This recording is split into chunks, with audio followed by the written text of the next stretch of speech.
اور خبر ہے ملک ندیم کی رپورٹ کے مطابق پاکستان عوام ہماری ترجیح ہے۔ Army chief general Qamar Javed Bajwa کا کہنا ہے کہ پاکستانی عوام ہماری اولین ترجیح ہے۔ ہم اس مشکل وقت میں ان کی مدد کے لیے کوئی کسر اٹھا نہیں رکھیں گے۔ ہمارے ملک کے لوگوں کی حفاظت بہبود سب سے پہلے آتی ہے۔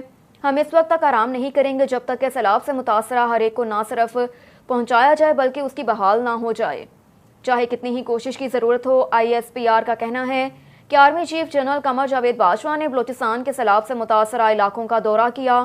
آرمی چیف گوٹ صدوری لاکھڑا لسبیلا میں قائم فیلڈ ریلیف اور میڈیکل کیمپ لگائے گئے، وہاں پہ ان کا وزٹ کیا، سیلاب سے متاثرہ مقامی لوگوں کی خیریت دریافت کی۔ آرمی چیف قمر جاوید باجوہ نے امدادی کارروائیوں میں مصروف فوجیوں سے بھی ملاقات کی اور مصیبت میں گھرے مردوں، خواتین اور بچوں کی خدمت میں ان کی کوششوں کو سراہا۔